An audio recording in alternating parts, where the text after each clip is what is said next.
Урматтуу депутаттар, негизинен бардык маселелерди карап өттүк. Тынч эсен аман болсо, Кудай кааласа. Эмдиги жылы быйылкы көрүп атасыңар да, быйылкы жылкы кылынган жумуштарды. Эмдиги жылы президентибиз койгон тапшырмасы негизинде быйылкыдан дагы бир нече көп иштешибиз керек.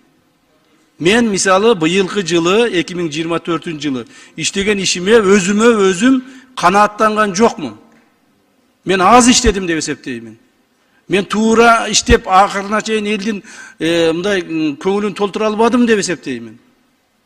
Ошондуктан эмдиги жылы мындан да көбүрөөк иштейбиз. Биз көп иштесек, кээ бир баягы коррупционерлер тынч кетип атат.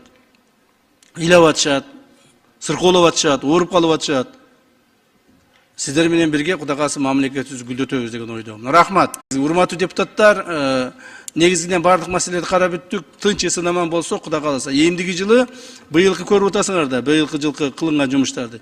Эмдиги жылы президентибиз койгон тапшырмасы негизинде быйылкыдан дагы бир нече көп иштешибиз керек.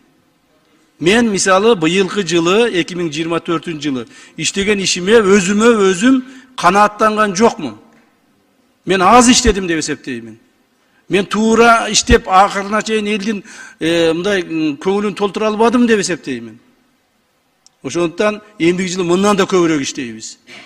Биз көп иштесек, кээ бир баягы коррупционерлер тынч кетип атат. Ыйлап атышат, сыркоолоп атышат, ооруп калып атышат. Сиздер менен бирге Кудай кааласа мамлекетибизди гүлдөтөбүз деген ойдомун. Рахмат.